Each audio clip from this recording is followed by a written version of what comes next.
আমরা যখন একজন আরেকজনের সাথে দেখা করি, সাক্ষাৎ হয়, প্রথমে আমরা কি বলি? আসসালামু আলাইকুম। আসসালামু আলাইকুম শব্দের অর্থ কি? আপনার উপরে শান্তি বর্ষিত হোক। আপনি এই সময়ে অসুস্থ আছেন, শান্তি বর্ষিত হওয়া মানে সুস্থ হওয়া। আপনি এই সময়ে টাকা পয়সার সমস্যা আছে, আপনার শান্তি বর্ষণ হওয়া মানে টাকা পয়সার সমস্যা আল্লাহ তাআলা কোন দিক থেকে মিলিয়ে দিবেন। আপনি এই সময়ে ক্ষুধার্ত আছেন, আল্লাহ তাআলা যে কোনো এক জায়গা থেকে আপনার জন্য খাবার মিলিয়ে দিবেন। আপনি এই সময়ে আপনার ঘুম হচ্ছে না, তো আল্লাহ তাআলা শান্তি বর্ষণ হওয়া মানে আল্লাহ তাআলা আপনাকে ঘুম দান করবেন। আপনার এই সময়ে চাকরি দরকার, আসসালামু আলাইকুম, আপনার উপরে শান্তি বর্ষণ হোক মানে আল্লাহ আপনাকে একটা চাকরি দিয়ে আপনার অশান্তিটা শান্তি করে দেয়। এই কারণে জীবনের এই যে সিম্পল একটা জিনিস, এখান থেকে সব কিছু মানুষের জন্য কল্যাণকর, উপকারী। সুবহানাল্লাহ। নবী করিম সাল্লাল্লাহু আলাইহি ওয়াসাল্লাম ইরশাদ করলেন, সাইয়েদুনা আবু হুরায়রা রাদিয়াল্লাহু তাআলা আনহু হাদিস বর্ণনা করলেন, ইন্না আ'জাজান নাস মান আ'জাজা বিদ-দুআ। আমার উম্মতেরা, দুনিয়ার মধ্যে সবচেয়ে অক্ষম, সবচেয়ে দুর্বল, সবচেয়ে মাজুর ব্যক্তিকে জানো? সাহাবায়ে কেরাম বললেন, ইয়া রাসূলুল্লাহ, আপনি যদি আমাদেরকে বলে দেন আমরা জানবো। রাসূল বললেন, যে ব্যক্তি দোয়া করতে অক্ষমতা প্রকাশ করে দুনিয়ার মধ্যে, সেই ব্যক্তি হলো সবচেয়ে বেশি মাযুর। নাউযুবিল্লাহ। যার পা নাই সে মাযুর নয়, যার হাত নাই সে মাযুর নয়, বরং যে ব্যক্তি আল্লাহর দরবারে দোয়া করতে যে কোনোভাবে অক্ষমতা প্রকাশ করবে, আল্লাহর দরবারে দোয়া করার ক্ষেত্রে তার অলসতা আসবে, প্রত্যেকটা কিছু আল্লাহর সামনে উপস্থাপন করবে না, সেই ব্যক্তি হলো দুনিয়াতে সবচেয়ে বেশি পঙ্গু, হাতছাড়া, চুকছাড়া এবং মাজুর একজন ব্যক্তি। এই কারণে আমরা সব সময় দোয়া করব কার কাছে? আল্লাহর কাছে। এই কারণে রাসূল করিম সাল্লাল্লাহু আলাইহি ওয়াসাল্লাম বললেন, সালামও এক প্রকারের দোয়া। সেই সালাম যখন তোমরা দিবা, রাসূল করিম সাল্লাল্লাহু আলাইহি ওয়াসাল্লাম বলছেন, যে ব্যক্তি জীবনের মধ্যে সালাম দেই না, ওয়া ইন্না আবখালান নাস মান বাখিলা বিসসালাম, যে ব্যক্তি সালাম দিতে কৃপণতা করবে, বখিলাতি দেখাবে, দুনিয়ার মধ্যে তার চেয়ে বড় বখিল আর কেউ নাই। নাউযুবিল্লাহ। তাহলে আজকে থেকে দেখা হলে, ছোটর সাথে দেখা হলে প্রথমে কি বলবো? আসসালামু আলাইকুম। বড়র সাথে দেখা হলেও আসসালামু আলাইকুম। মুরব্বির সাথে দেখা হলেও আসসালামু আলাইকুম। ঘরে গিয়ে প্রথমে স্ত্রীকে কি বলবো? আসসালামু আলাইকুম। আবার অন্যের স্ত্রীকে দিয়েন। দুনিয়ার মধ্যে এরকম অনেক জালেম আছে যে নিজের স্ত্রীকে ফেলে দিয়ে, নিজের স্ত্রীকে বাদ দিয়ে অপরের স্ত্রীর সাথে পরকিয়া করে, এমন মানুষ দুনিয়াতে আছে নাকি নাই? আমাদের সোসাইটিতেও আছে নাকি নাই? আবার এইরকম জালেমগুলো, জালেমের উত্তরসূরিগুলো কিছু কিছু ক্ষেত্রে আমাদের দেশের নেতা হয়েছিল, ঠিক কিনা? এই জালেমগুলোকে আল্লাহ তাআলা এমন শাস্তি দিয়েছেন, দুনিয়ার এমন একটা অবস্থা তাদেরকে করেছেন, নাস্তে নাবুদ করে দিয়েছেন। যারাই আল্লাহর বিরুদ্ধে কথা বলতে যাবে, আল্লাহ তাদের অস্তিত্বকে এভাবেই ধ্বংস করে দিবে। জোরে বলেন ঠিক কিনা? সুতরাং আল্লাহর সাথে কোনো যুদ্ধ এমন ভাবে চলতে, দোয়া। এই কারণে নবী করিম সাল্লাল্লাহু আলাইহি ওয়াসাল্লাম জীবনে প্রথম যুদ্ধ করতে গিয়েছিলেন বদরের যুদ্ধ। নাম তো আমরা শুনেছি, তাই না? বদরের যুদ্ধ। বদরের যুদ্ধতে মুসলমানের সংখ্যা ছিল কতজন? 313 জন মাত্র। মুসলমানের কিছুই ছিল না, কয়েকটা উট ছিল, তাও দুর্বল। একটা মাত্র ঘোড়া ছিল, তাও কিছুক্ষণ চলার পরে দুর্বল হয়ে যায়। কয়েকটা অস্ত্র শস্ত্র ছিল, আর কিছুই ছিল না। পক্ষান্তরে আবু জাহাল 1000 সুসজ্জিত বাহিনী। মক্কার প্রত্যেকটা ঘর থেকে যেই ছেলেটা সবচেয়ে ইয়াং, এনার্জেটিক, সবচেয়ে শক্তিশালী, যুদ্ধের কলাকৌশল সবচেয়ে যে বেশি বুঝে, তাকে বেছে বেছে বেছে বেছে নিয়েছেন 1000 জন। নিয়ে অস্ত্র নিয়েছেন সেই সময়ের সবচেয়ে আধুনিক অস্ত্রগুলো। বদরের প্রান্তরে উপস্থিত হয়ে এমন একটা জায়গা দখল করেছে আবু জাহাল, যেই জায়গা থেকে যুদ্ধ করা সবচেয়ে সহজ। মুসলমানদের জন্য কৌশল নির্ধারণ করেছে সে, মুসলমানদের জন্য এমন একটা জায়গা নির্ধারণ করে দিয়েছে যে জায়গার মধ্যে বালিগুলো শুকনো বালি, শুকনো বালিতে মানুষ হাঁটতে পারে না, কিন্তু দৌড়াতে পারবে না, ঘোড়াও দৌড়াতে পারবে না, দৌড়াতে গেলে পড়ে যাবে। আবু জাহাল এরকম একটা জায়গা রেখেছে। 2 নাম্বার, সকালবেলা সূর্য যেন মুসলমানদের ঠিক চুকে গিয়ে পড়ে এরকম একটা জায়গা সে বেছে নিয়েছে, মুসলমানরা যেন ওই জায়গার মধ্যে তাঁবু গাড়তে বাধ্য হয়, এরকম একটা জায়গা দেখেছে। আমার নবী সাল্লাল্লাহু আলাইহি ওয়াসাল্লাম সাহাবায়ে কেরামদের 313 জন সাহাবী নিয়ে বদরের ময়দানে উপস্থিত হয়ে দেখলেন আবু জাহাল তার বিশাল সুসজ্জিত বাহিনী নিয়ে বদরের প্রান্তরের মধ্যে উপস্থিত হয়েছেন। রাসূলের কাছে সাহাবায়ে কেরাম বদরের মাঠ দেখে বলছেন, ইয়া রাসূলুল্লাহ, এখানে যুদ্ধ করা যাবে না, যে অবস্থা দেখা দিয়েছে এখানে মুসলমানরা যুদ্ধ করে জিততে পারবে না। ইয়া রাসূলুল্লাহ, এখানে আমাদের যেই জায়গাটা আমরা যুদ্ধের ময়দান হিসাবে গ্রহণ করে নিচ্ছি সেখানে কোনো পানি নাই, গোসল পর্যন্ত করতে পারছি না, তৃষ্ণায় গলা ফেটে যাচ্ছে। ইয়া রাসূলুল্লাহ, পানি পাচ্ছি না খাওয়ার জন্য, শুকনো বালির মধ্যে আমরা কোনোভাবে হাঁটতে পারছি না। ইয়া রাসূলুল্লাহ, সকালবেলা সূর্য উঠলে, সকালে যদি আবু জাহালের বাহিনীর সাথে যদি যুদ্ধ হয়, সূর্যের আলো, সূর্যের কিরণ মুসলমানের চোখে পড়ার কারণে মুসলমানরা দূর থেকে যে তীর আসবে সেটা দেখবে না। ইয়া রাসূলুল্লাহ, এই জায়গায় কোনোভাবে যুদ্ধ করতে পারবো না। রাসূল বলেছেন, সাহাবায়ে কেরাম একটু শোনো, এমন একটা জায়গার মধ্যে তাঁবু নির্ধারণ করো বা তাঁবু গাড়ো, যে জায়গার মধ্যে সকালবেলা সূর্য মুসলমানের চোখে পড়বে না। তাঁবু টাঙ্গা হলো, তাঁবুর স্থান নির্ধারণ করা হলো।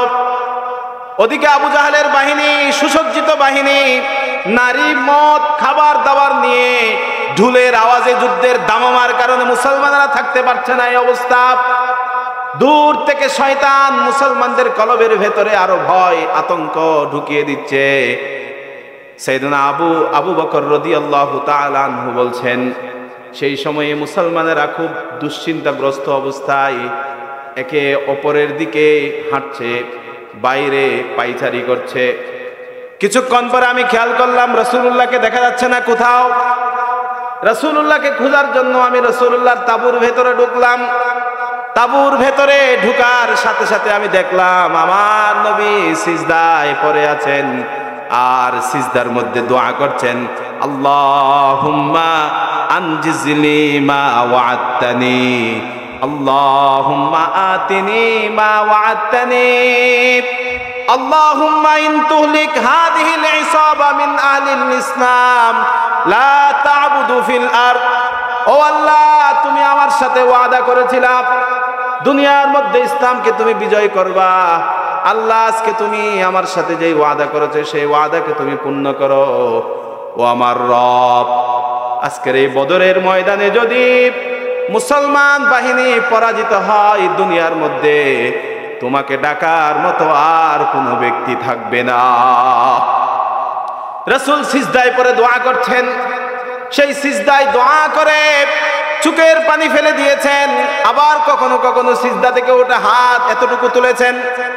হযরত আবু বকর রাদিয়াল্লাহু তাআলা আনহু বলছেন, রাসূলুল্লাহর বগল পর্যন্ত দেখা যাচ্ছে, এত উঁচু হাত তুলেছেন। সেই সময়ে দেখা যাচ্ছে আর রাসূলুল্লাহ এত দোয়া করছেন, এত দোয়া করছেন। আবু বকর রাদিয়াল্লাহু তাআলা আনহু রাসূলুল্লাহর পাশে বসে, ইয়া রাসূলুল্লাহ, যথেষ্ট হয়েছে, আর দোয়া করতে হবে না, আপনি হাত নামান।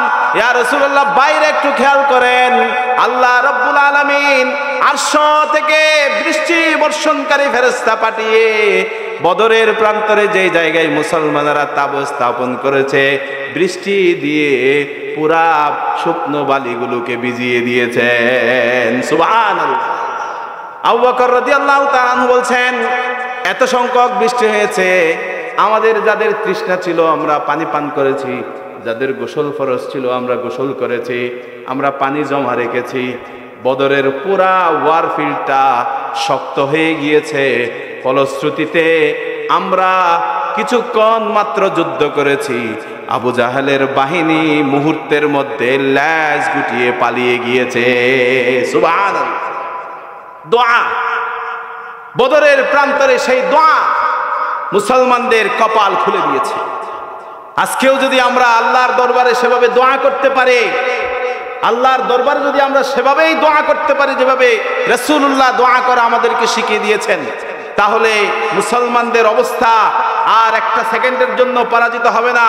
কাশ্মীরে আর মুসলমানদের রক্ত ঝরবে না, ফিলিস্তিনে মুসলমানদের রক্ত ঝরবে না, সিরিয়াতে মুসলমানের রক্ত ঝরবে না, আপনার আরাকানে মুসলমানের রক্ত ঝরবে না।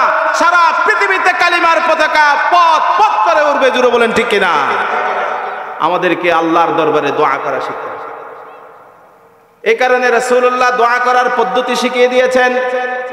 রাসূলুল্লাহ সাল্লাল্লাহু আলাইহি ওয়াসাল্লাম বলছেন, ইন্নাল্লাহা তাইয়্যিব, আল্লাহ তাআলা হলেন পবিত্র, লা ইউকবালু ইল্লা তাইয়্যিবান, আল্লাহ তাআলা পবিত্র জিনিস ছাড়া অপবিত্র জিনিস কবুল করবেন না।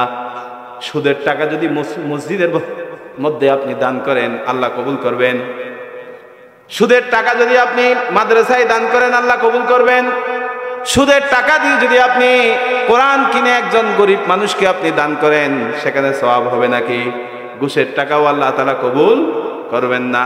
জালিমের কোন টাকাও, যে টাকাগুলো জুলুম করে নিয়েছেন, সেগুলো আল্লাহ কবুল করবেন না। আল্লাহ বলছেন, শেষ জামানায় এসে মানুষের মধ্যে এমন হবে, হালাল আর হারামের বাছ বিচার হবে না। কোনটা হারাম জিনিস, কোনটা হালাল জিনিস মানুষ সেটা চিনবে না।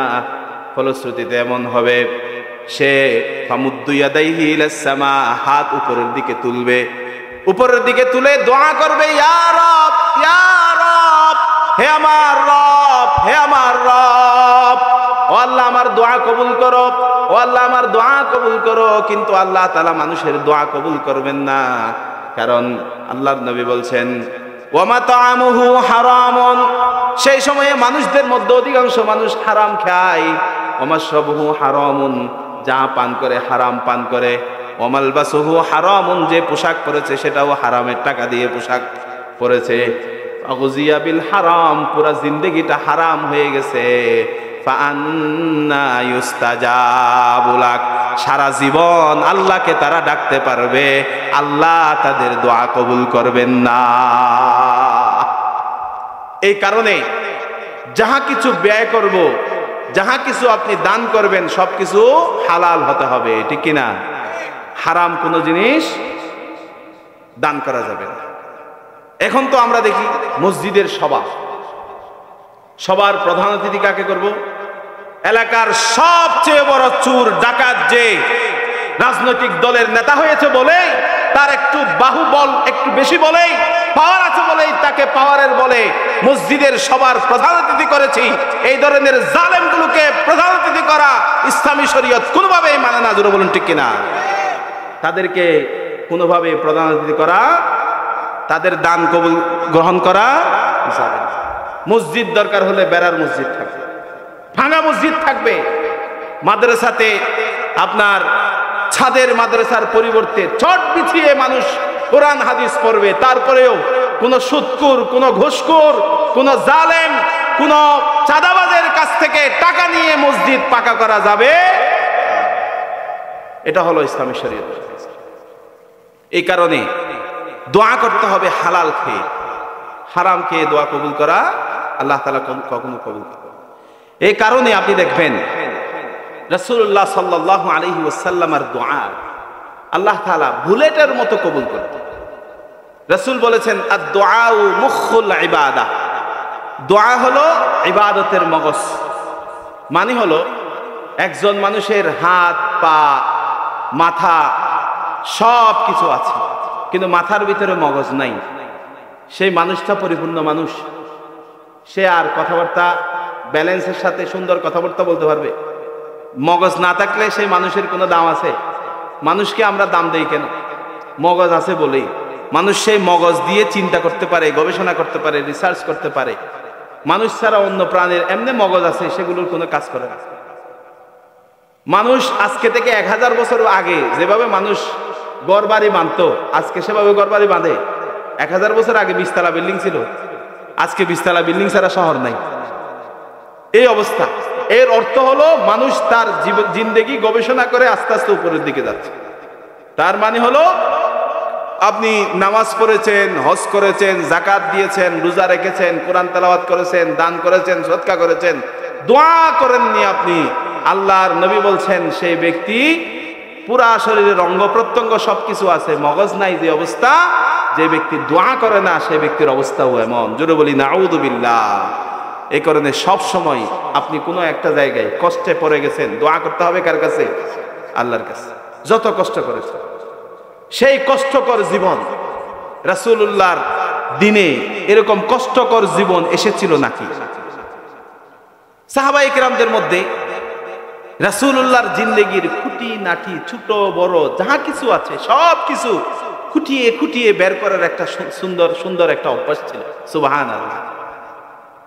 একদিন সাইয়েদা আয়েশা সিদ্দিকা রাদিয়াল্লাহু তাআলা আনহা রাসূলুল্লাহর কাছে জিজ্ঞেস করলেন, হাদিসটা এসেছে বুখারীতে 3231 নম্বর হাদিস বুখারী শরীফের।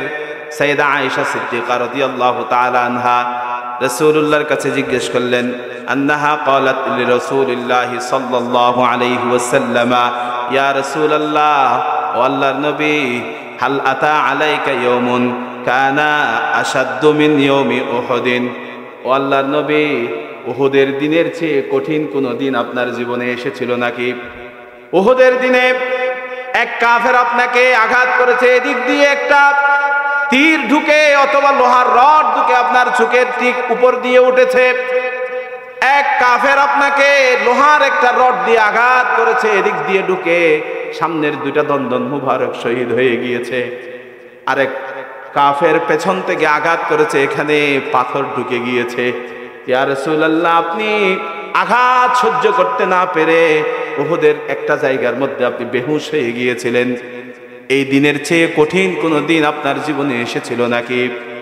রাসূলুল্লাহ সাল্লাল্লাহু আলাইহি ওয়াসাল্লাম চোখের পানি ছেড়ে দিলেন, ও আয়েশা, লাকাদ লাকিতু মিন কওমিকা, তোমার কওমের সাথে অর্থাৎ কাফেরদের সাথে, কুরাইশদের সাথে আমি উহুদের দিনে মোকাবেলা করেছি।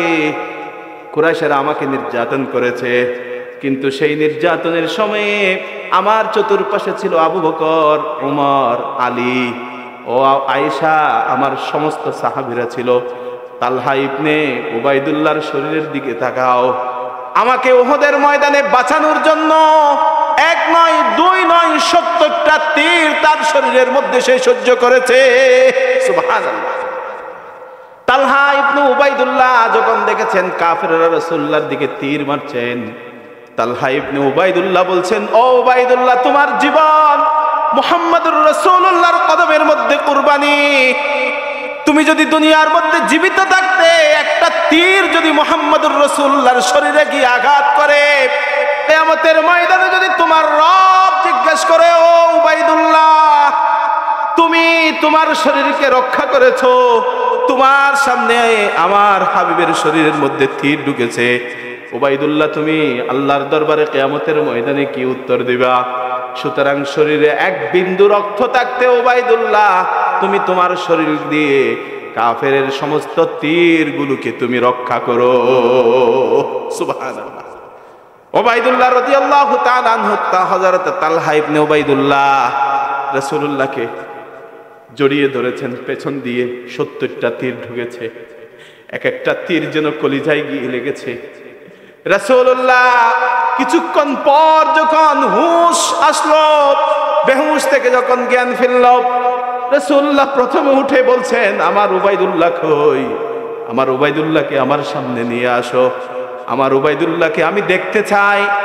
সাইয়েদনা তালহা ইবনে উবাইদুল্লাহকে যখন রাসূলুল্লাহর সামনে আনা হলো, আমার সাহাবীরা, দুনিয়ার মধ্যে যদি কোনো জীবন্ত শহীদকে দেখতে চাও, জীবন্ত জান্নাতি ব্যক্তিকে দেখতে চাও, আমার তালহা ইবনে উবাইদুল্লাহর শরীরের দিকে তাকাও। সুবহানাল্লাহ। সেই উহুদের দিন নিশ্চয় কঠিন ছিল, আমার দুইটা দাঁত পড়ে গিয়েছে আয়েশা, কিন্তু তার চেয়ে আরেকটা কঠিন দিন ছিল আয়েশা। সেই দিন হলো মা লাকিতু মিনহুম ইয়াউমাল আকাবা, যেদিন আমি তায়েফের ময়দানে গিয়েছিলাম, সেই তায়েফের ময়দানে। কারণ তায়েফের ময়দানে আমি যখন গিয়েছিলাম, আমার সাথে আমার পালক পুত্র যায়েদ ইবনে হারেসা ছাড়া আর কেউ নাই। আমি মক্কা থেকে 90 কিলোমিটার দূরে 3 দিন ধরে হেঁটে হেঁটে আমি গিয়েছি। আমি যাওয়ার পরে আমি যখন নিজেকে উপস্থাপন করলাম, ইদা আরাদতু নাফসি আলা ইবনে আব্দুল আলী ইবনে আব্দুল কুলাল, আব্দুল আলী ইবনে আব্দুল কুলাল নামক এক ব্যক্তির সাথে আমি যখন গেলাম, তাকে আমি ইসলামের দাওয়াত দিলাম। অন্য বর্ণনার মধ্যে আছে বনু সাকিব গোত্রের 3 ভাই, তারা ছিল সাকিব গোত্রের সেই সময়ে তায়েফের নেতা। সেই 3 নেতার সামনে গিয়ে 3 নেতাকে আমি বললাম, আব্দুল আলী, মাসউদ এবং হাবিব, 3 জনের কাছে আমি বললাম, ইসলামের দাওয়াত গ্রহণ করুন। আপনারা যদি ইসলামের দাওয়াত গ্রহণ করেন, দুনিয়াতে শান্তি পাবেন, আখিরাতে মুক্তি পাবেন, কবরের মধ্যে আপনার জন্য শান্তি আসবে। দুনিয়াতে এই যে পাথরগুলোর পূজা করছেন, এই পাথরগুলোর কোনো জীবন নাই। এই মৃত পাথরগুলোকে কেন আপনারা পূজা করছেন? এই ঘটনাগুলো যখন আমি তাদেরকে দাওয়াত দিলাম, 3 ব্যক্তি, আমার কোনো একজন ব্যক্তিও আমার দাওয়াত কবুল করেনি। বরং এক ব্যক্তি বলছে, ওয়াকানা ইয়ামরুতু সিয়াবুল কাবা, এক ভাই বলছে, তুমি যদি নবী হও, আমি কাবা শরীফের গিলাফকে ছিঁড়ে ফেলবো, নাউযুবিল্লাহ।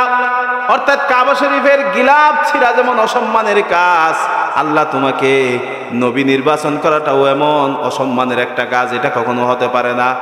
2 নম্বরে বলা হলো, আরেক ব্যক্তিকে যখন বলছে যে আল্লাহর বান্দা, আপনি ইসলাম গ্রহণ করেন, সে বলছে, মা আখাযাল্লাহু আহাদুন আইয়ুরসিলা গায়রাক, আল্লাহ কি তোমাকে ছাড়া আর কাউকে নবী বানানোর জন্য পাইল না? নাউযুবিল্লাহ। তৃতীয় একজন ব্যক্তির কাছে গেল, সে বলছে, আমি তোমার সাথে একটা কথাও বলবো না, কারণ আমার মনে হচ্ছে তুমি সত্য কথা বলছো না। 3 জন যখন ফিরিয়ে দিল রাসূলকে, রাসূল 3 ভাইয়ের হাতে হাত রেখে বলছেন, ভাই, আপনাদের কাছে আমি এসেছি দাওয়াত দেওয়ার জন্য, আপনারা দাওয়াত কবুল করেননি, কিন্তু আপনাদের কাছে আমার একটা ছোট্ট একটা রিকোয়েস্ট আছে, ছোট্ট একটা আবেদন আছে। আপনারা আমার সাথে যা ইচ্ছা তাই ব্যবহার করেছেন, যেভাবে লাঞ্ছনা করার দরকার সেভাবে লাঞ্ছনা করেছেন, কিন্তু দয়া করে এই ঘটনাটা তায়েফের অন্যান্য মানুষগুলোকে আপনারা বলিয়েন না। তায়েফের মানুষগুলোকে যদি আপনারা বলেন, তাহলে তারা আমাকে নিয়ে তুচ্ছ তাচ্ছিল্য করবে, দ্বীনের দাওয়াত তারা গ্রহণ না করে বেয়াদবি করবে, তারা নিজেরা যথেষ্ট পরিমাণ আমার সাথে বেয়াদবিপূর্ণ আচরণ করবে। সুতরাং আপনারা বলিয়েন না। রাসূলুল্লাহর কথা তারা 3 ভাই রাখলো না। 3 ভাই না রেখে 3 ভাই বাজারে গেল, তায়েফের বাজারে। তায়েফের বাজারে গিয়ে এক ব্যক্তিকে ডাক দিয়ে বলছে, দেখছো ওই যে ব্যক্তি হেঁটে যাচ্ছে, আমার মনে হচ্ছে সে পাগল। মদিনা অর্থাৎ তায়েফ এলাকার মধ্যে সে ষড়যন্ত্র করতে চায়, বিভিন্ন ধরনের ফিতনা ফাসাদ তৈরি করতে চায়, সৃষ্টি করতে চায়, উস্কিয়ে দিচ্ছেন। তায়েফের বখাটে যে সমস্ত ছেলেগুলো আছে, সেই ছেলেগুলোকে, বখাটে ছেলেগুলোকে উস্কিয়ে দিয়েছে, গোলাম যারা আছে গোলামদেরকে উস্কিয়ে দিয়েছে। ফলশ্রুতিতে তারা আমার নবীকে সাল্লাল্লাহু আলাইহি ওয়াসাল্লামকে তায়েফের বাজারের রাস্তা ধরে দৌড়ানি দিয়েছে। রাসূলুল্লাহ সামনের দিকে আগাতে শুরু করলেন। কিছুক্ষণ পরে এই তায়েফের এই বখাটে গোলামগুলো, বখাটে এই ছেলেগুলো, ছোকরাগুলো ইটের কঙ্কর নিয়ে রাসূলুল্লাহর পায়ের উপরে আঘাত করছেন, রাসূল যাতে দৌড়ে দৌড়ে যেতে না পারেন। ফলশ্রুতিতে রাসূলুল্লাহর গিরা ফেটে গিয়েছেন, রক্তে রঞ্জিত হয়ে গিয়েছেন, রাসূলুল্লাহ হাঁটতে পারছেন না। কিছুক্ষণ পরে কিছু যুবক ডান পাশ থেকে এসে রাসূলুল্লাহর ডান পাশে আঘাত করতে লাগলো। হযরত যায়েদ রাদিয়াল্লাহু তাআলা আনহুর ডান পাশে গিয়ে নিজের শরীরের মধ্যে আঘাতগুলো নিচ্ছেন, রাসূলুল্লাহকে আঘাত করতে দিচ্ছেন না। আবার কিছু যুবক বাম পাশে গিয়ে রাসূলুল্লাহকে বাম পাশ থেকে আঘাত করছেন। কিছুক্ষণ রাসূলুল্লাহর হঠাৎ করে একটা পাথর এসে রাসূলুল্লাহর শরীরের এমন একটা জায়গায় পড়ল, রাসূলুল্লাহ মুহূর্তের মধ্যে বেহুশ হয়ে পড়লেন। তায়েফের রক্ত, তায়েফের মাটির মধ্যে, রাস্তার মধ্যে রাসূলুল্লাহ রক্তে রঞ্জিত হয়ে গেলেন। রক্তে রঞ্জিত হয়ে রাসূলুল্লাহ পড়ে আছেন। সেই সময়ে তায়েফের ওই ছেলেগুলো রাসূলুল্লাহকে তুলে দিচ্ছেন, তুলে দিয়ে রাসূলুল্লাহকে দৌড়ানি দিচ্ছেন। যেমন খেপাটে পাকলাকে যেভাবে ছেলেরা দৌড়ায়, দৌড়ানি দিয়ে এভাবে দৌড়ানি দিচ্ছেন। রাসূলুল্লাহ যখন সামনের দিকে হাঁটছেন, পেছন থেকে তারা রাসূলুল্লাহ যেন হাঁটতে না পারেন, রাসূলুল্লাহ নলার মধ্যে, রাসূলুল্লাহর পায়ের মধ্যে বড় বড় পাথর মারছেন, যাতে করে রাসূল ব্যথা পায়। পুরা শরীর উত্তালিত হয়ে গেল, পুরা শরীর রক্তে রঞ্জিত হয়ে গেল। রাসূলুল্লাহ বেহুশ হয়ে পড়ে গেলেন, 2 বার বেহুশ হলেন। রাসূলুল্লাহকে আবার তারা তুলে দিল, তুলে দিয়ে আবার সামনের দিকে আবার দৌড়ানি দিচ্ছেন। সেই সময়ে আবার রাসূলুল্লাহর পায়ের মধ্যে আঘাত করতে লাগলো। পুরা শরীর রক্তে রঞ্জিত হয়ে গেল। মুহাম্মদুর রাসূলুল্লাহ বেহুশ হয়ে পড়ে রইলেন। সেই বেহুশ অবস্থায় রাসূলুল্লাহ সাল্লাল্লাহু আলাইহি ওয়াসাল্লামকে কুলে করে নিয়ে যাচ্ছেন সাইয়েদুনা যায়েদ ইবনে হারেসা রাদিয়াল্লাহু তাআলা আনহু। রাসূলুল্লাহ বললেন, কিছুক্ষণ যেতে যেতে মা রাআইতুহু ফানতালাকতু আনা মাহমুমুন, আমি কেমন জানি দুর্দশাগ্রস্ত হয়ে গেলাম, কিছুই বুঝতে পারছি না। আমি কিছুক্ষণ পরে আমি ফালাম আস্তাফিক ইল্লা বিকুরুনি থালিব, বিকরনে থালিব নামক একটা জায়গায় এসে আমি নিজেকে হঠাৎ করে বুঝতে পারলাম আমি এখন জ্ঞান ফিরে এসেছে। এতক্ষণ পর্যন্ত বেহুশ ছিলাম। করনে থালিব নামক একটা জায়গায় এসে একটা বাগানের, আঙ্গুর বাগানের দেয়ালের পাশে রাসূলুল্লাহকে হযরতে যায়েদ রাদিয়াল্লাহু তাআলা আনহু শুয়াই রেখে বিভিন্নভাবে সেবা শুশ্রূষা করছেন। পুরা শরীর রক্তে রঞ্জিত হয়ে গেছে। পুরা শরীরে যত নলা আছে, যত গিরা আছে সবগুলো তেতলিয়ে গিয়েছে। পুরা শরীরের চামড়াগুলো যেন খসে পড়েছে। শরীর রক্তে রঞ্জিত অবস্থায় রাসূল শুয়ে আছেন। সেই সময়ে ফারাফাতু রাসি, আমি আমার মাথা উপরের দিকে তুললাম, আমার চেহারাটা আমি আসমানের দিকে দিলাম। যখন আমি আসমানের দিকে তাকালাম, ফাইদা আনা বিসাহাবাতিন কদ আযাল্লাতনি, দিনের দুপুরে খুব রোদ, সেই রোদের মধ্যে দেখলাম একখানা মেঘমালা, মেঘের খণ্ড এসে আমি মুহাম্মদুর রাসূলুল্লাহকে ছায়া দিচ্ছেন। সুবহানাল্লাহ, ছায়া দিচ্ছেন। আমি আরো ভালো করে খেয়াল করলাম, খেয়াল করে আমি দেখলাম ফানাযারতু ফাইদা ফিহা জিবরাইল, এটা কোনো মেঘমালা নয়, মেঘের খণ্ড নয়, এটা হলো জিবরাইল আলাইহিস সালাম স্বয়ং নিজের পাখা খুলে দিয়ে মুহাম্মদুর রাসূলুল্লাহর জন্য ছায়ার ব্যবস্থা করে দিয়েছেন। সুবহানাল্লাহ। এই মেঘমালাকে আমি খেয়াল করলাম, জিবরাইল আলাইহিস সালামকে আমি দেখলাম। জিবরাইল আলাইহিস সালামকে দেখার সাথে সাথে ফানাদানি, জিবরাইল আমাকে ডাক দিয়েছেন, ও মুহাম্মদুর রাসূলুল্লাহ, আপনি এতক্ষণ পর্যন্ত মনে করেছেন আল্লাহ আপনাকে ফেলে দিয়েছেন, আল্লাহ আপনাকে একা একা রেখে দিয়েছেন। আপনি দোয়া করতেছেন, অর্থাৎ রাসূলুল্লাহ ওই যে করনে তালিবের মধ্যে বসে দোয়া করতেছেন, আল্লাহুম্মা ইলাইকা আশকু দুআফু কুওয়াতি ওয়া কিল্লাতা হিলাতি ওয়া হাওয়ানি আলান নাস ইয়া আরহামার রাহিমিন ইয়া রাব্বাল মুস্তাদাফিন আনতা রব্বি। ও আল্লাহ, হে আরহামুর রাহিমিন, তুমি কোথায় আমাকে আজকে রেখে দিয়েছো, ফেলে দিয়েছো? আমি আমার যত কৌশল আছে, কৌশলের দুর্বলতা, আমার দাওয়াত দানের দুর্বলতা, মানুষের শত্রুতায় সব কিছুর অভিযোগ তোমাকে করছি। তুমি আমাকে কোথায় ফেলে দিয়েছো? কোন জায়গার মধ্যে তুমি আমাকে দাওয়াত দিয়ে যেতে দিয়েছো?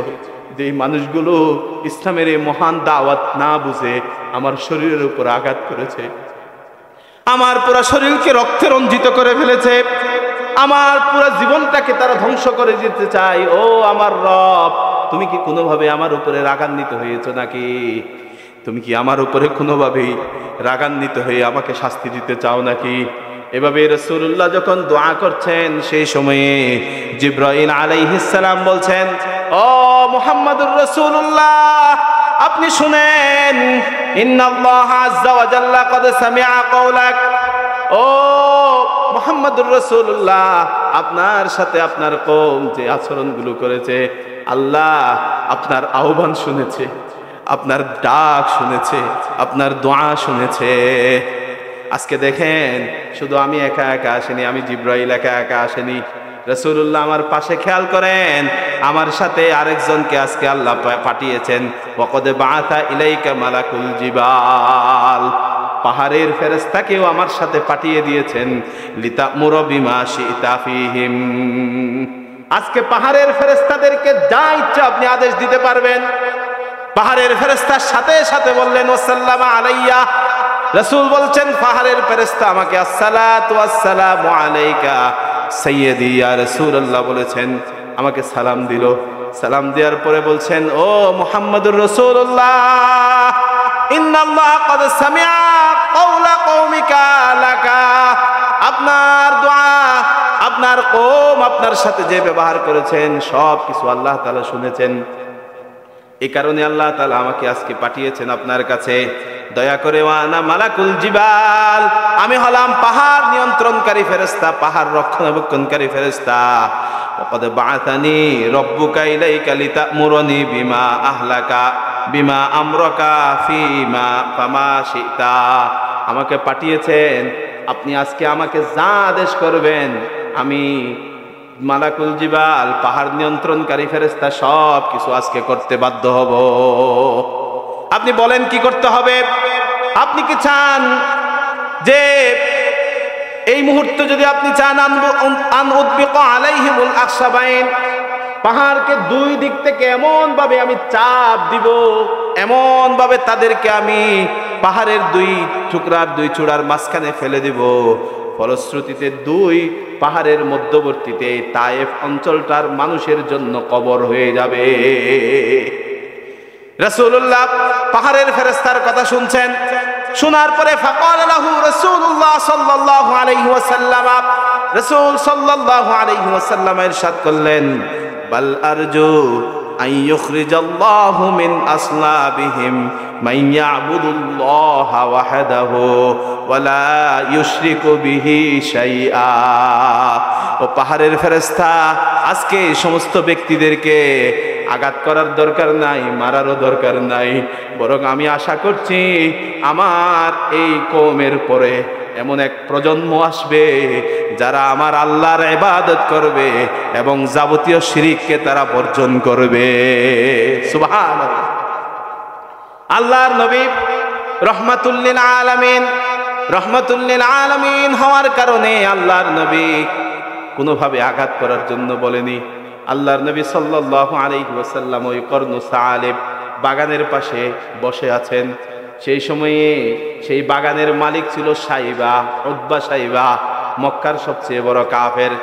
উতবা এবং সাইবা দূর থেকে দেখছেন মুহাম্মদুর রাসূলুল্লাহর শরীরের খুব জীর্ণ শীর্ণ অবস্থা, খুব কঠিন অবস্থা, শরীর খুব ক্লান্ত। 3 দিন ধরে রাসূলুল্লাহ কিছুই খাননি। এই অবস্থায় রাসূলুল্লাহকে আঘাত করেছে তারা, পুরো শরীর রক্তে রঞ্জিত হয়ে গেছে, আঘাতে জর্জরিত হয়ে গেছে। দূর থেকে সাইবা দেখে মক্কার সবচেয়ে বড় কাফের, আর নিজের ভিতরে দয়া দরদ ধরে রাখতে পারেনি। আদ্দাস নাসরানী নামক একজন গোলাম ছিল, সেই বাগানের পরিচর্যাকারী, বাগান রক্ষা করত, বাগান পাহারা দিত। আদ্দাস নাসরানীকে বলছে, ও আদ্দাস এদিকে আসো, ওই বাগান থেকে গাছ থেকে এক থুকা আঙ্গুর নিয়ে ওই মানুষ যে শুয়ে আছে তার কাছে দিয়ে আসো, বলো সে অনেক দিন ধরে খায়নি, তাকে খেতে বলো। সুবহানাল্লাহ। মুহাম্মদুর রাসূলুল্লাহর সামনে আদ্দাস নাসরানী ওই আঙ্গুরের থুকা আনলো, আঙ্গুরের থুকা এনে রাসূলের সামনে দিলেন। রাসূলের সামনে দেওয়ার সাথে সাথে রাসূলকে বলেছেন আপনি একটু খান। রাসূলুল্লাহ প্রত্যেকটা কিছু খাওয়ার আগে বিসমিল্লাহ বলতেন। জুড়ে বলেন কি বলতেন? বিসমিল্লাহ। এটা রাসূলুল্লাহর সুন্নাহ। রাসূলুল্লাহ বিসমিল্লাহ বলে যখন খেতে যাচ্ছেন, আদ্দাস নাসরানী রাসূলুল্লাহর হাত মুবারক ধরে ফেললেন। বলছেন আপনি কি বলেছেন, আরেকবার বলেন। রাসূলুল্লাহ বলছেন বিসমিল্লাহ বলেছি। বলতে আল্লাহর কসম, মক্কার কোন ব্যক্তি এই বিসমিল্লাহ শব্দটা তো উচ্চারণ করে না। মক্কার ব্যক্তিরা তো বিসমিল্লাহ, বিসমিল মানাত এই কথাগুলো উচ্চারণ করে। আপনি এই নতুন শব্দ কোথা থেকে পেলেন? রাসূলুল্লাহ আদ্দাস নাসরানীর দিকে তাকিয়ে বলছেন, তোমার নাম কি আদ্দাস? আশ্চর্য হয়ে গেছে আদ্দাস নাসরানী। বলছে আপনি কেমনে জানেন আমি যে আদ্দাস নাসরানী? বলে তুমি হলা ইউনুস ইবনে মাত্তার এলাকা, হযরত ইউনুস আলাইহিস সালামের এলাকার মানুষ। আদ্দাস নাসরানী আরো আশ্চর্য হয়ে গেলেন, কেমনে জানেন আপনি আদ্দাস নাসরানী ইউনুস ইবনে মাত্তার এলাকার মানুষ, আপনি কেন জানেন? বলছেন রাসূলুল্লাহ বলছেন, ওয়া কানা নাবিয়ান ওয়া আনা নাবিয়ুন, ইউনুস আলাইহিস সালাম, আমার ভাই ইউনুস আলাইহিস সালামও ছিল নবী, আমিও নবী। সুতরাং এক নবী অপর নবীর সব কিছু খবর রাখেন। সুবহানাল্লাহ। আদ্দাস নাসরানী আর দেরি করেনি, মুহাম্মদুর রাসূলুল্লাহর মুখে ওই ইউনুস আলাইহিস সালামের নাম শোনার সাথে সাথে আর দেরি না করে রাসূলুল্লাহর হাতে হাত রেখে পড়া শুরু করেছেন, লা ইলাহা ইল্লাল্লাহ মুহাম্মাদুর রাসূলুল্লাহ সাল্লাল্লাহু আলাইহি ওয়াসাল্লাম। রাসূলুল্লাহ এবার আদ্দাস নাসরানীকে ইসলামের মধ্যে প্রবেশ করানোর পরে আসমানের দিকে তাকিয়ে জিব্রাইলকে বলছেন, ও জিব্রাইল, ও মালাকুল জিবাল, হে পাহাড় নিয়ন্ত্রণকারী ফেরেশতা, কিছুক্ষণ আগেই না তোমরা বলেছিলা এই জনপদকে ধ্বংস করে দি, তারা আর ঈমান আনবে না। দেখো মুহূর্তের মধ্যে আদ্দাস নাসরানী ঈমান এনে ফেলেছে। সুবহানাল্লাহ। এই কারণে মক্কার তায়েফের ভাগা ভাগা কাফের লিডারদের কপালের মধ্যে ইসলাম জুটেনি। আদ্দাস নাসরানীর মতো গোলাম যারা আছে তাদের কপালের মধ্যে ইসলাম জুটেছেন। আল্লাহ তাআলা কোরআন কারীমের সূরাত আনআমের মধ্যে বললেন এবং অন্যান্য অনেক সূরার মধ্যে আল্লাহ তাআলা আয়াতগুলো বলেছেন, আফামান শারাহাল্লাহু সাদরাহু লিল ইসলামি ফাহুয়া আলা নূরিম মির রাব্বি ফাওয়াইলুল লিল কাসিয়াতি কুলুবুহুম মিন যিকিরিল্লাহ। যার কলবে ইসলাম প্রবেশ করেছে সে ইসলাম এমনি প্রবেশ করেনি, ফাহুয়া আলা নূরিম মির রাব্বি, তার রবের পক্ষ থেকে একটা নূর তার কলবের মধ্যে এসে জায়গা করে নিয়েছে। ফলশ্রুতিতে যত জাহেলিয়াত আছে, যত অন্ধকার আছে, কলব থেকে সব অন্ধকার চলে গিয়ে ইসলাম এসে তার কলবে বসেছে। সুবহানাল্লাহ। সুতরাং যারা ইসলাম মানে না, ইসলামে বিশ্বাস করে না, ইসলাম গ্রহণ করে না, ইসলামের নীতি নিয়মগুলো যাদের কাছে ভালো লাগে না, তাদের কাছে আল্লাহর পক্ষ থেকে সেই নূর আসে না। ফাওয়াইলুল লিল কাসিয়াতি কুলুবুহুম মিন যিকরিল্লাহ, ওয়াইলুন, ধ্বংস হবে তাদের জন্য যাদের কলবগুলো আল্লাহর জিকির থেকে ছোট হয়ে গেছে, ইসলাম থেকে ছোট হয়ে গেছে। এই কারণে দেখবেন আমার দেশের কিছু নেতা আছে যে নেতাগুলোর ইসলাম ভালো লাগে না, মুসলিম শব্দটা ভালো লাগে না। এই কারণে আপনি দেখবেন যে জাহাঙ্গীরনগর বিশ্ববিদ্যালয়ের নাম ছিল জাহাঙ্গীরনগর মুসলিম বিশ্ববিদ্যালয়, সেখান থেকে জাহাঙ্গীরনগর বাদ দেয়নি, বিশ্ববিদ্যালয় বাদ দেয়নি, মুসলিম শব্দটা বাদ দিয়েছে। কবি নজরুল ইসলাম বিশ্ববিদ্যালয় কলেজ ছিল, সেখান থেকে কবি নজরুল রেখে বিদ্যালয় কলেজটা রেখেছে, বিশ্ববিদ্যালয়টা রেখেছে, ইসলামটা বাদ দিয়েছে। যেখানেই যেখানে ইসলাম দেখবে সেখানেই তারা ইসলাম বাদ দিবে। বুঝে নিতে হবে সেই নেতাগুলো ইসলাম বিদ্বেষী নেতা, এই নেতাগুলোকে ভোট দেওয়া মুসলমানের জন্য সম্পূর্ণ হারাম, এটা মেনে নিতে হবে। সুতরাং যার কাছে ইসলাম ভালো লাগে না, মুসলমানদেরকে আপনি দেখবেন কোন হিন্দুর নেতাকে উগ্রবাদ বলে গত 16 বছরে আমার দেশে ফাঁসি দেয়নি। কোন খ্রিস্টান নেতাকে আমার দেশের মধ্যে খ্রিস্টান মিশনারি প্রতিষ্ঠা করার মাধ্যমে লক্ষ লক্ষ মানুষকে খ্রিস্টান বানাচ্ছে, লক্ষ লক্ষ পরিবারকে পরিবার শুদ্ধ খ্রিস্টান বানাচ্ছে, তাদের ব্যাপারে কোনো বিচার করা হয়নি।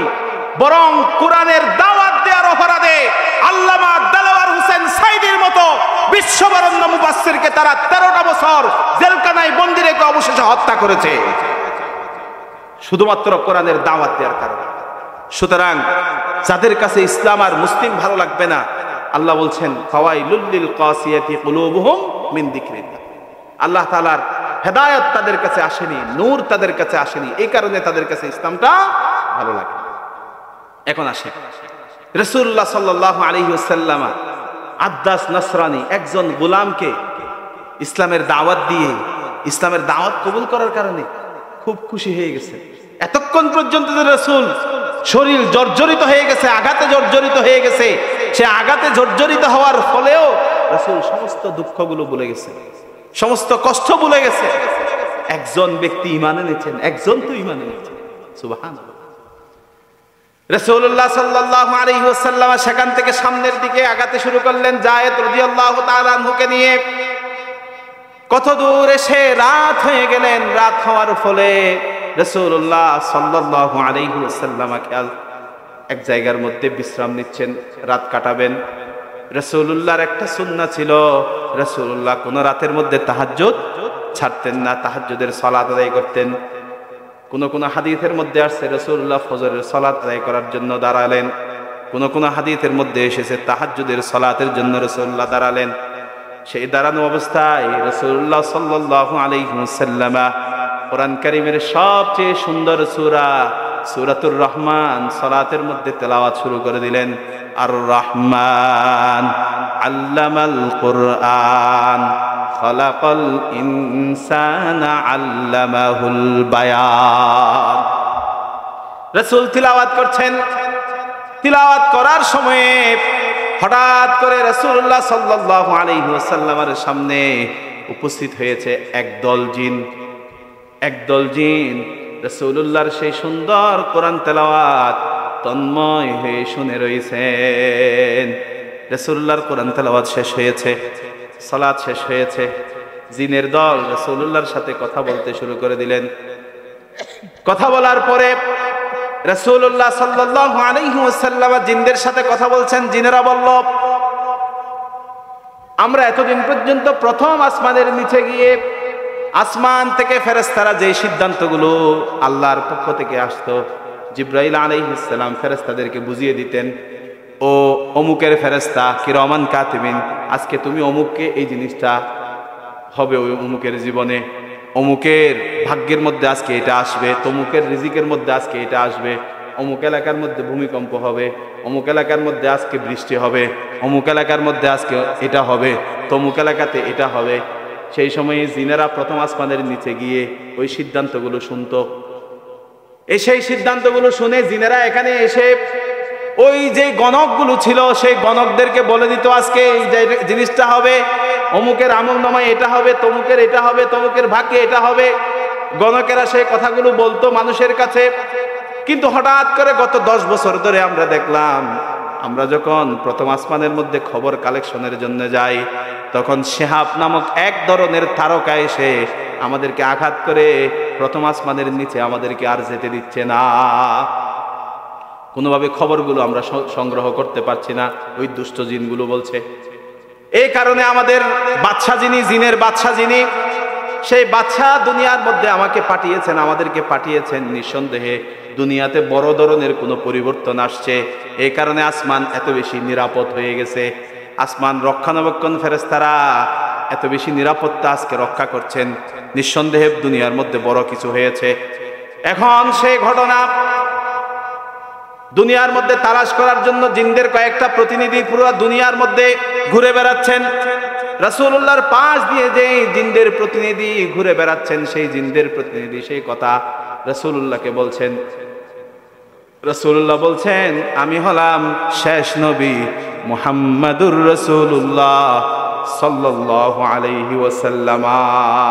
জিনেরা বুঝতে আর দেরি হইল না, শেষ নবী চলে আসছেন। শেষ নবীর উপরে কোরআন নাজিল হচ্ছে। কোনো একটা জিন যদি কোরআনের একটা আয়াত শুনে দুনিয়ার মধ্যে কোনোভাবে কোনো কাফেরকে আগে মেসেজ দিয়ে দেয়, তাহলে কোরআনের উপরে অনেক ধরনের ভুল সন্দেহ তৈরি হয়ে যেতে পারে। এই কারণে আসমানের মধ্যে আর যেতে পারতেছে না জিনেরা। জিনেরা রাসূলুল্লাহর কাছে আরো কিছু কোরআন তেলাওয়াত শুনলেন। কোরআন তেলাওয়াত শোনার পরে জিনেরা আর দেরি করলো না, রাসূলুল্লাহর হাতে হাত রেখে তারা পড়ে নিল, লা ইলাহা ইল্লাল্লাহু মুহাম্মাদুর রাসূলুল্লাহ। জিনেরাও মুহাম্মাদুর রাসূলুল্লাহর উম্মত হয়ে গেছে। জোরে বলি সুবহানাল্লাহ, আর উচ্চ আওয়াজে বলি সুবহানাল্লাহ। মানুষের মধ্যেও মানুষের জন্য রাসূলুল্লাহ রহমত, জিনদের জন্য রহমত। গরু, ছাগল, গাছপালা, তরু লতা, আসমান জমিন যা কিছু আছে সবকিছুর জন্য মুহাম্মদুর রাসূলুল্লাহ রহমত, সবকিছুর জন্য। এখন ওই জিনের দল ইসলাম গ্রহণ করেছে। ইসলাম গ্রহণ করে চলে গেছেন জিনের বাদশার কাছে। কোরআনুল কারীমের সূরাতুল জিন নাজিল হয়েছে। কোরআনুল কারীমের সূরাতুল জিন নাজিল হলো। কোরআনুল কারীমের 29 নম্বর পারাতে আল্লাহ তাআলা বলছেন, জিনের দল জিনের সরদারের কাছে গিয়ে বলছেন, কুল উহিয়া ইলাইয়া আন্নাহু ইসতামা নাফারুম মিনাল জিন্নি ফাকালু ইন্না সামি'না কুরআনান আজাবা ইয়াহদি ইলার রুশদি ফাআমান্না বিহি ওয়ালান নুশরিকা বিরাব্বিনা আহাদা। জিনের একটা দল রাসূলুল্লাহর কাছে কোরআন শুনতে আসছিল। ও কাফেরের দল, তোমরা কোরআন শুনে তোমাদের ঈমান পরিবর্তন করছো না, ইসলাম গ্রহণ করছো না, অথচ শুনে রাখো জিনদের একটা দল মুহাম্মদুর রাসূলুল্লাহর জবান মুবারক থেকে একবার কোরআন শুনেছে। সেই জিনেরা কি বলেছে জানোনি? ইন্না সামি'না কুরআনান আজাবা, আশ্চর্যজনক একটা কোরআন আমরা শুনেছি, আশ্চর্যজনক কোরআনের একটা তিলাওয়াত আমরা শুনেছি, যে তিলাওয়াত শোনার সাথে সাথে ইয়াহদি ইলার রুশদি, কোরআন তেলাওয়াত শোনার সাথে সাথে আমরা আর কাফের থাকতে পারলাম না, দুষ্ট শয়তান থাকতে পারলাম না, আমরা আর কুফরি করতে পারলাম না। ফাআমান্না বিহি, আল্লাহর উপরে ঈমান এনে ফেললাম। আমরা আল্লাহর সাথে অন্য কাউকে আজকের পর থেকে আর শরীক করব না, আজকে আমরা ঈমান এনে ফেলেছি। আল্লাহু আকবার। জিনেরা পর্যন্ত ঈমান এনে ফেলেছে। রাসূলুল্লাহ সাল্লাল্লাহু আলাইহি ওয়াসাল্লাম এই জিনদের ঘটনাগুলো কোরআন কারীমের সূরাতু জিন্নের মধ্যে বর্ণনা হয়েছে এবং সূরাতু আহজাবের মধ্যে বর্ণনা হয়েছে, এরকম বিভিন্ন সূরার মধ্যে বর্ণনা হয়েছে। রাসূলুল্লাহ সাল্লাল্লাহু আলাইহি ওয়াসাল্লাম আরেকদিন সাইয়েদনা ইবনে মাসউদ রাদিয়াল্লাহু তাআলা আনহু হাদিস বর্ণনা করলেন। হাদিসটি তিরমিজি শরীফের মধ্যে এসেছে, 3258 নম্বর হাদিস। রাসূলুল্লাহ বললেন, তোমরা যখন পেশাব পায়খানা করতে যাবা, পেশাব পায়খানা করতে যাওয়ার সময় দুই ধরনের জিনিস দিয়ে ঢিলা কুলুক ব্যবহার করবে না। এক নাম্বার হলো হাড্ডি, খেয়ে ফেলা, মানুষ যে খাওয়া দাওয়া খেয়েছে, খাওয়ার পরে যে হাড্ডিগুলো ফেলে দিয়েছে সে হাড্ডি। দুই নম্বর হলো গোবর, ফালা তাস্তানজু বিহিমা ফাইন্নাহুমা জাদু ইখওয়ানাকুম মিনাল জিন। তোমরা এই দুইটা জিনিস দিয়ে কোনোভাবেই তোমরা এই দুইটা জিনিস ব্যবহার করবে না, ইস্তিনজা ব্যবহার করবে না, ডিলাকুলুক ব্যবহার করবে না, কারণ এই দুইটা জিনিস হলো জিনেরা খেয়ে থাকে। জিনদের খাবার হাড্ডি এবং গোবর। এই কারণে রাসূলুল্লাহ সাল্লাল্লাহু আলাইহি ওয়াসাল্লাম ঘরের আশেপাশে এই হাড্ডি এবং গোবর এগুলো বেশি না রাখার জন্য বলেছে। জিনেরা এগুলো খেতে আসে এবং জিনদের থেকে বাঁচার জন্য রাসূলুল্লাহ সাল্লাল্লাহু আলাইহি ওয়াসাল্লাম দোয়া শিখিয়ে দিয়েছেন, একটা সুন্দর আমল শিখিয়ে দিয়েছেন রাসূলুল্লাহ। বুখারীর 3860 নম্বর হাদিস। সাইয়েদনা আবু হুরায়রা রাদিয়াল্লাহু তাআলা আনহু হাদিস বর্ণনা করলেন, এক সময়ে আমি রাসূলুল্লাহ সাল্লাল্লাহু আলাইহি ওয়াসাল্লামকে বাথরুমে যাওয়ার জন্য আমি পানির ব্যবস্থা করে দিচ্ছিলাম। সেই সময় রাসূলুল্লাহ আমাকে বলছেন, আমার জন্য কয়েকটা পাথর নিয়ে আসো, কিন্তু খবরদার কোনোভাবে তুমি হাড্ডি আর গোবর আনবা না। রাসূলুল্লাহ ওয়াশরুম শেষ করলেন, শেষ করে ওযু করলেন। ওযু করার পরে আবু হুরায়রা রাদিয়াল্লাহু তাআলা আনহু রাসূলুল্লাহকে জিজ্ঞেস করলেন, ইয়া রাসূলুল্লাহ, আপনি কেন হাড্ডি এবং গোবরকে না আনার জন্য বলেছেন? রাসূলুল্লাহ বললেন, এই হাড্ডি এবং গোবর হলো তোমাদের জিন ভাই যারা আছে তারা খায়, এটা তাদের খাবার, সুতরাং তাদের খাবারগুলো তোমরা কোনোভাবেই নষ্ট করবা না। এই কারণে কেউ যদি জিন থেকে বাঁচতে চায়, তাহলে তাদের বাচ্চাদেরকে যদি জিন থেকে বাঁচাতে চায়, রাসূলুল্লাহ আমল শিখিয়ে দিয়েছেন। রাসূলুল্লাহ বললেন, ইদা কানা জুনহুল লাইল আও আমসাইতুম, যখন রাত আসবে অথবা সন্ধ্যা হবে, মাগরিবের আজান যখন দিয়ে দেয়া হবে, তখন ফাকুফু সিবিয়ানাকুম, তোমাদের ছেলে মেয়েগুলোকে তোমরা ঘরে ঢুকিয়ে ফেলো, আর বাইরে তাদেরকে হাঁটতে দিবা না, ঘরের বাইরে তাদেরকে কোনোভাবে রাখবা না, ঘরের ভিতরে তোমরা ঢুকিয়ে ফেলো। কারণ ফাইন্না শাইতানা তাস্তানশিরু হিনা ইদিন, কারণ সেই সময়ে শয়তান তার সাঙ্গপাঙ্গকে, জিন যারা আছে তাদেরকে ছড়িয়ে দেয় বিভিন্ন জায়গার মধ্যে, তারা যেন আক্রমণ করে আঘাত করতে পারে, এই কারণে ছড়িয়ে দেয়। যখন ফাইদা যাহাবাত সাআতুম মিনাল লাইল ফাখাল্লুহুম, যখন রাতের 1 ঘন্টা চলে যাবে, মাগরিবের পরে 1 ঘন্টা চলে যাবে, তখন তোমাদের ছেলেদেরকে তোমরা বাইরে ছাড়তে পারো। মাগরিবের সময়ে 1 ঘন্টা ধরে তাদেরকে ঘরের মধ্যে রাখবা, কারণ সেই সময়ে শয়তানেরা, জিনেরা ঘোরাফেরা করে। আর ওয়াগলিকুল আবওয়াবা, তোমরা তোমাদের ঘরগুলো বন্ধ করবা, যখন তোমরা বন্ধ করবা ওয়াযকুরু ইসমাল্লাহ, তখন তোমরা বিসমিল্লাহ বলে ঘরের দরজা তোমরা বন্ধ করবা। যখন কোনো কিছু বিসমিল্লাহ বলে বন্ধ করা হয় সেখানে আর জিন এবং শয়তান প্রবেশ করতে পারে না। সুবহানাল্লাহ। তাহলে আজকে থেকে ঘরের দরজা বন্ধ করবেন কি বলে? বিসমিল্লাহ। আপনি দেখবেন ওই যে আমাদের দেশে ঘর বন্ধ করায় আবুল টাবুল কতগুলো তাবিজ, এই কোনায় একটা দিছে, ওই কোনায় একটা দিছে, তারপরে ঘরের মাঝখানে একটা কিছু পাতিল বা এই জাতীয় কিছু একটা দিয়ে গোবর বা এই কিছু এরকম কিছু দিয়ে গর্তের মধ্যে পুঁতে রাখে। এই ধরনের কোনো বর্ণনা হাদিসে নাই, কোরআনেও নাই। এটা হলো ওই যারা ভণ্ড আছে কিছু ফুলুস কামানোর একটা ব্যবস্থা। এটা ভণ্ডামি, ঠিক কিনা বলেন? এই ধরনের ভণ্ডামিপূর্ণ আমল ইসলামিক সোসাইটির মধ্যে জায়েজ। যারা করে তাদেরকে বলতে হবে একটা সহিহ হাদিস এনে দেন, অথবা কোরআনের একটা আয়াত এনে দেন, অথবা রাসূলের কোন সাহাবী ঘর বন্ধ করার সময় 4 কোণে 4টা তাবিজ দিয়েছেন, এরকম একটা আনি দেন, একটা বর্ণনা আনি দেন, অথবা একটা আমল আনি দেন, আমি ঘর বন্ধ করব। রাসূল যেভাবে বলেছেন তার বাইরে কোনো সুন্নাত পদ্ধতি দুনিয়াতে নাই, বাকি সবগুলো বিদআত। এই কারণে মাথায় রাখতে হবে। এই কারণে আমরা দোয়া এই সব সময় বিভিন্ন সময়ে বিভিন্ন দোয়া রাসূলুল্লাহ সাল্লাল্লাহু আলাইহি ওয়াসাল্লাম ইরশাদ করেছেন, যখন তোমরা ঘুম থেকে উঠবা, ঘুম থেকে ওঠার সময়ে যখন তোমরা ঘুমিয়েছো তখন শয়তান তোমাদের নাকের মধ্যে এসে জায়গা করে। যদি তোমরা প্রথমে গিয়ে নাকের মধ্যে পানি দিয়ে 3 বার নাক যখন ঝেড়ে ফেলবা তখন শয়তান বেরিয়ে যাবে। ফলশ্রুতিতে তোমরা সালাত আদায় করার সময় একনিষ্ঠতার সাথে সালাত আদায় করতে পারবা। সুবহানাল্লাহ। নাকে পানি দেয়া, উযু করার সময় নাকে পানি দেই না, এই পানি দিয়ে নাক ছেড়ে ফেলে রাসূলুল্লাহ সুন্নাহ। এইভাবে প্রত্যেকটা কিছুতে দোয়া আছে নাকি নাই? এই দোয়াগুলো আমাদেরকে অবশ্যই পালন করতে হবে। দোয়া ছাড়া মানুষের জীবন সম্পূর্ণ আপনার অচল।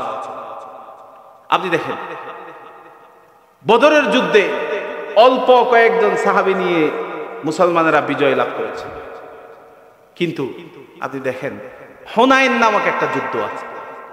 কোরআন কারীমের সূরাতুত তাওবার 24 নম্বর আয়াত আল্লাহ তাআলা বলেছেন, 24-25 এই আয়াতগুলোতে আল্লাহ তাআলা হুনাইনের কথা বলছেন।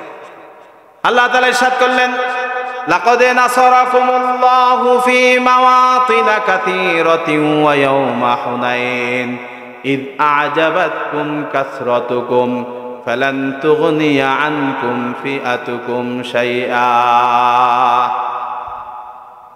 সেদিন হুনাইনের যুদ্ধ যখন সংঘটিত হচ্ছে, সাহাবায়ে কিরাম 12,000 সাহাবী নিয়ে রাসূলুল্লাহ বলছেন হুনাইনের দিকে যাও। 12,000। বদরের যুদ্ধের মধ্যে কতজন ছিল? 313 জন। কথা বলেন, 313 জন। হুনাইনের যুদ্ধে যাচ্ছে কতজন নিয়ে? 12,000। আকাশ আর পাতালে বেশ কম হয়ে গেল না? বদর যুদ্ধে মুসলমানের সংখ্যা 313 জন, কাফেরের সংখ্যা 1000।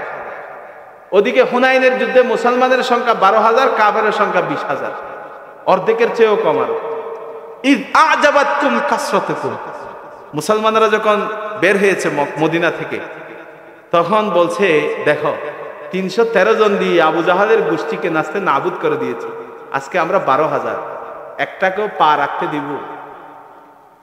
হুনাইনের যুদ্ধের মধ্যে পা রাখতে দিব? পাগুলো কেটে রেখে দিব না?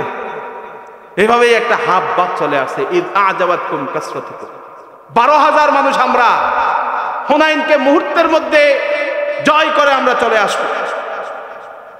তখন আল্লাহ তাআলা বলছেন, দেখি একটা টেস্ট হয়ে যাক আজকে মুসলমানের জন্য। তো মুসলমানেরা কি বেশি সংখ্যা হওয়ার কারণে জিতে, নাকি আল্লাহর রহমত থাকার কারণে জিতে? আল্লাহর রহমত। আল্লাহ তাআলা বলছেন মুসলমানরা একটা টেস্ট করে, আমার রহমতটা আমি তুলে নিলাম, তোমরা 12,000 দিয়ে যুদ্ধ করো দেখি। ইয আ'জাবাতকুম কাসরাতুকুম ফালাম তুগনি আনকুম ফিআতুকুম শাইআ, 12,000 সৈন্যের সেই বহর তোমাদের কোনো লাভ করতে পারলো না, কোনো উপকারে আসলো না। ওয়াদাকাত আলাইকুমুল আরদু বিমা রাহুবাত, আল্লাহ বলছেন বিশাল প্রশস্ত একটা পৃথিবী তোমাদের জন্য ইঁদুরের গর্তের মতো হয়ে গেল। যুদ্ধ যখন শুরু হয়েছে মুসলমানেরা যেদিকেই যাচ্ছে সেদিকেই মার খাচ্ছে, যেদিকেই যাচ্ছে সেদিকেই মার খাচ্ছে। বদর যুদ্ধ যেভাবে করেছিল সেভাবে যুদ্ধ করার জন্য চেষ্টা করতেছে, মার খাচ্ছে মুসলমানেরা। উহুদ যুদ্ধ যেভাবে করেছে সেভাবে, খন্দকের ময়দানে যেভাবে যুদ্ধ করেছে সেভাবে, মক্কা বিজয় যেভাবে করেছে সেভাবে, প্রত্যেকটা স্ট্র্যাটেজি নেওয়ার জন্য একবার তীরন্দাজ বাহিনী, একবার অশ্ব বাহিনী, একবার সম্মুখের বাহিনী, একবার পিছনের বাহিনী, বিভিন্নভাবে স্ট্র্যাটেজি কৌশল নিয়ে যুদ্ধ করার জন্য চেষ্টা করতেছে। যতবার সামনের দিকে আগায় ততবার মুসলমানেরা মায়ের খাচ্ছে। অবশেষে মুসলমানদের যিনি সেনাপতি তিনি বলছেন, ও রাসূলুল্লাহর সাহাবীরা শোনো, ইদ আজাবাতকুম কাসরাতুকুম, সংখ্যা বেশি হয়েছে এই কারণে তোমরা আল্লাহর রহমতের উপর থেকে ভরসা তুলে নিয়েছো, আল্লাহর আশা তোমরা তুলে নিয়েছো, আল্লাহর রহমতের ইচ্ছা তোমরা তুলে নিয়েছো। এই কারণে আল্লাহর এই বিশাল জমিনটাকে তোমাদের জন্য ইঁদুরের গর্তে পরিণত করে দিয়েছে, ইঁদুরের গর্ত হয়ে গেছে। ওয়াদাকাত আলাইকুমুল আরদু বিমা রাহুবাত, বিশাল পৃথিবী ছিল তোমাদের জন্য ছোট্ট হয়ে গেল। এরপরে মুসলমানরা বুঝলো না না না, সংখ্যাধিক্যের কোনো কাবিলাতি আজকে চলবে না। দুনিয়ার মধ্যে মুসলমানেরা জিতবে একমাত্র একজনের সাহায্য, তিনি হলেন কে? আল্লাহর সাহায্য নিয়ে মুসলমানেরা জিতবেন। এরপরে আল্লাহ তাআলা বলছেন, তুম্মা আনজালাল্লাহু সাকিনাতাহু আলা রাহমাতি, আল্লাহ তাআলা আসমান থেকে মুসলমানদের জন্য সাকিনা নাজিল করলেন এবং আল্লাহ তাআলা অসংখ্য ফেরেশতা নাজিল করে মুসলমানদেরকে বুঝিয়ে দিয়েছেন, ও মুসলমান তোমরা দুর্বল দুনিয়াতে, তোমরা শারীরিকভাবে দুর্বল, ঈমানকে শক্ত রাখতে হবে। ঈমান যদি শক্ত হয়, শরীর যত দুর্বল হবে হোক, দুনিয়ার যত পরাশক্তি আসবে আসুক, তোমাদের সামনে ঈমানের শক্তিমত্তার কারণে দুনিয়ার সবচেয়ে বাঘা বাঘা শক্তিগুলো পরাজিত হয়ে যাবে। ঠিক কিনা বলেন? এই কারণে আপনি দেখবেন বর্তমান সময়ে দুনিয়ার সবচেয়ে শক্তিশালী বাহিনী হলো আমেরিকার বাহিনী। ঠিক কিনা? আমেরিকার চেয়ে শক্তিশালী বাহিনী আর আমেরিকার কাছে যে অস্ত্রগুলো আছে, দুনিয়ার সবচেয়ে আধুনিক অস্ত্র, সবচেয়ে শক্তিশালী অস্ত্রগুলো আমেরিকার কাছে আছে। সেই আমেরিকা যুদ্ধ করতে আসছিল আফগানিস্তানের তালেবানদের কাছে। তালেবানদের কাছে যুদ্ধ করতে এসে তালেবানেরা আপনি দেখেন পায়ে দেওয়ার মতো এক জোড়া জুতা নাই, সিরা সিরা কয়েকটা স্যান্ডেল পরে, গায়ে দেওয়ার মতো সুন্দর একটা জুব্বা নাই, পাগড়ি মাথায় দেওয়ার মতো ছিঁড়া ফাড়া সেই পাগড়িগুলো। যুদ্ধ করেছে কি দিয়ে? কিছু ভাঙা লাঠি দিয়ে। সেই লাঠির মায়ের এত হয়েছে, 20 বছর যুদ্ধ করার পরে আমেরিকান বাহিনী বলে, ছেড়ে দে বাপ, একটু ক্ষেপ নিয়ে বাঁচি, ছেড়ে দে, আর জীবনে আফগানিস্তানের দিকে আমরা চোখ দিব না। আফগানিস্তানে কুত্তার মতো আফগানিস্তান থেকে পালিয়ে গেছে আমেরিকান বাহিনী, শুধুমাত্র ঈমানের শক্তিমত্তার কারণে। জোরে বলুন ঠিক কিনা? আজকেও যদি মুসলমানেরা আমার দেশে স্বৈরাচার মুসলমানদের আলেম যারা ছিল, কওমি আলেম বলেন, জামাতের আলেম বলেন, সুন্নি আলেম বলেন, প্রত্যেক ঘরানার আলেমদেরকে জেলের মধ্যে বন্দী করে কোরআনের কথাকে, কোরআনের বাণীকে প্রচার করা থেকে তারা বাধা দিয়েছিল। আল্লাহ বলেছেন, আমার দুনিয়া থেকে তুমি আমার কোরআনকে, আমার ইসলামকে বাদ দেওয়ার চেষ্টা করেছো, আমার এই দিন থেকে, জমিন থেকে তোমাদেরকে আমি বাদ দিয়ে দিয়েছি। ঠিক কিনা বলেন? আজকে বাংলাদেশে ইসলাম আছে, মুসলমানেরা আছে, কোরআনের কথা হচ্ছে, কোরআনের তাফসীর হচ্ছে, ওই সমস্ত চোর, গুন্ডা, দর্শক, বাটপারগুলো আজকে কুত্তার মতো, চোরের মতো সারা পৃথিবীতে লুকিয়ে বেড়াচ্ছে। ঠিক কিনা বলে? এই দর্শকগুলোকে, এই চোরগুলোকে, এই জালেমগুলোকে বাংলাদেশে দ্বিতীয়বার আসতে দেয়া হবে। এরা যদি দ্বিতীয়বার আবার আসে তাহলে তারা কি করত? বাংলাদেশের শিক্ষা ব্যবস্থা ধরে, মাদ্রাসা শিক্ষা ব্যবস্থা, মাদ্রাসা অধিদপ্তরের চেয়ারম্যান ছিল একজন, সে ছিল হিন্দু। একজন হিন্দু, সে মাদ্রাসার কি বুঝবে আমার বলে? বাংলাদেশের যতগুলো ডিসি ছিল সবগুলো ডিসি বসিয়ে দিয়েছে হিন্দুদেরকে। বাংলাদেশের যতগুলো পুলিশের এএসপি ছিল, এসপি ছিল এবং এসআই ছিল, এএসআই ছিল, অধিকাংশ হিন্দু, যেখানে যাচ্ছে সেখানে হিন্দুদেরকে। বই থেকে হযরত ওমর রাদিয়াল্লাহু তাআলা আনহুর জীবনী বাদ দিয়ে সেখানে দুর্গার কথা ঢুকিয়ে দিয়েছে। জোরে বলি নাউযুবিল্লাহ। আপনার রাসূলুল্লাহ সাল্লাল্লাহু আলাইহি ওয়াসাল্লাম আর মক্কা বিজয়ের কাহিনী তুলে দিয়েছে তারা, তুলে দিয়ে সেখানে রাম বাম গরু পূজা, মানুষ এসেছে বানর থেকে, এই ধরনের ভুয়া কিছু কথা দিয়ে আমাদের ছেলেদেরকে, আমাদের ভবিষ্যৎ প্রজন্ম থেকে, ইসলাম থেকে দূরে সরিয়ে দেওয়ার জন্য ষড়যন্ত্র করেছিল। আল্লাহ বলেছেন, আমার এই জমিন থেকে, আমার বান্দাদের কাছ থেকে তোরা ইসলামকে ছিনিয়ে নেওয়ার চেষ্টা করেছিস, সেই জমিন তোদের কাছ থেকে আমি ছিনিয়ে নিলাম। ঠিক কিনা বলে? শেষ, জমিনে নাই। আজকে তারা কুকুর শিয়ালের মতো, সুরের মতো, কোথাও চেহারা দেখাতে পারতেছে না। দুনিয়ার ইতিহাসে নজির নাই, আপনি দেখবেন না কোথাও একটা দেশে। আরো কথায় কথায় তারা ডায়লগ দিত, কি বলে যে আমাদের নেতার চেয়ে ধার্মিক নেতা আর কেউ নাই, তাহাজ্জুদের সালাত আদায় করে।